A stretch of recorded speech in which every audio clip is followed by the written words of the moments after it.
one's gonna dance on the moon? What?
Have made some very interesting observations, to say the least.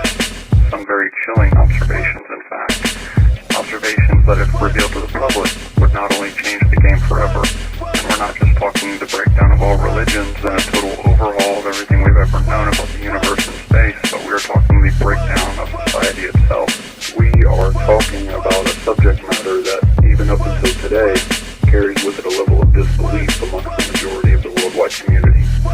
On January 22nd, 2012, I was called to the McDonald Observatory in Texas, which happens to be the second largest optical telescope in the continental U.S.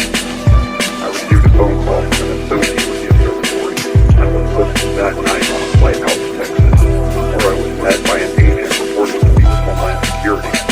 Now, when I arrived at the McDonald Observatory, I was met by a second man with Homeland Security, and by this time I was really dumbfounded as to what was going on as it pertained to me. I had never dealt with matters of national security, so I was really lost as to what it was that could be so urgent that it warranted this almost security guard-like behavior from these two agents. I was quickly shuffled back into the main observatory chamber, where I met four other gentlemen who were involved with the operations of the observatory.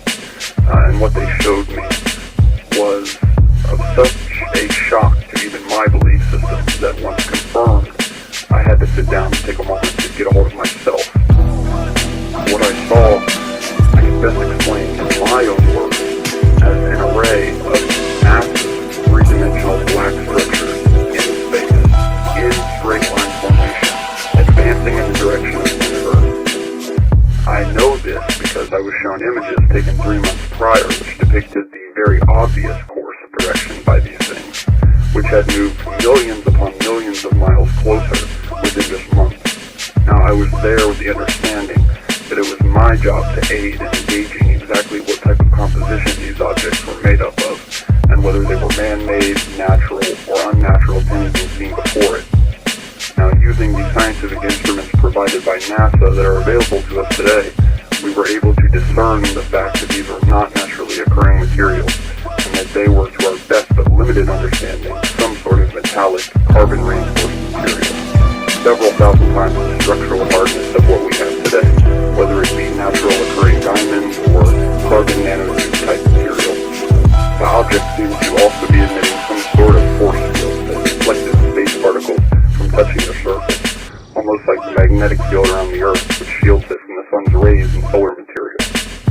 objects were getting so close that with our telescopes we could see the structural features of these things in high detail. They were shaped in the best way I can describe as a three-dimensional L-shaped craft. I use the word craft loosely as we do not know if these things are piloted or vehicles at all in the strictest sense. All we knew is that they were moving and moving fast. By January 2013, the objects had been tracked to about 200,000 miles past the planet Mars. Once they reached this point, almost instantaneously the objects vanished from the telescope lenses. I mean completely vanished, and it's as if they had activated some sort of invisibility shield as a flick of a switch. That's the best way I can describe it. We couldn't see them on any form of radar we had, or any other visual medium available. We were left scratching our heads, and by this time, I knew that the upper echelons of the U.S. government were worried about these things because I was under a constant 24/7 guard by Secret Service agents who kept a close eye on me every single day since late 2012. I did not go home, go to the grocery store, or wake up in the morning without the reality of knowing that I was being watched. The very powerful, high-up people were keeping an eye on me and the work that we were doing regarding these objects. Although I was never told about this, it was obvious with what I saw going on around me and the personnel involved.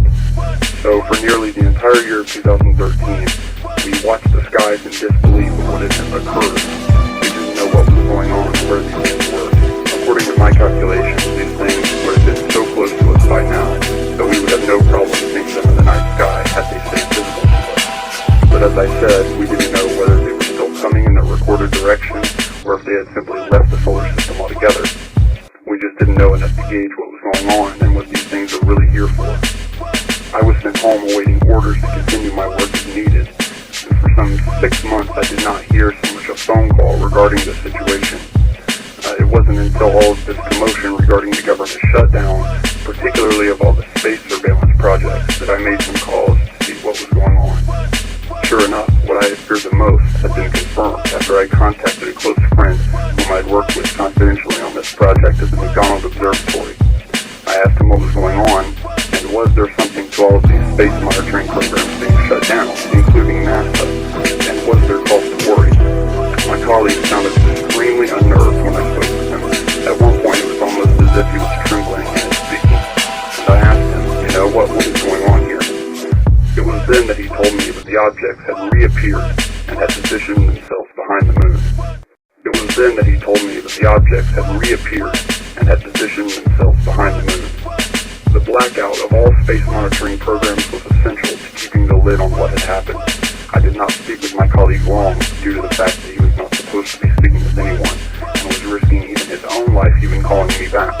But what I do know is that these objects reappeared sometime earlier this month and positioned themselves in a circular type alignment which allowed them to dock to the backside of the moon or just above the backside of the moon so as to remain virtually invisible to sky watchers. The things are up there.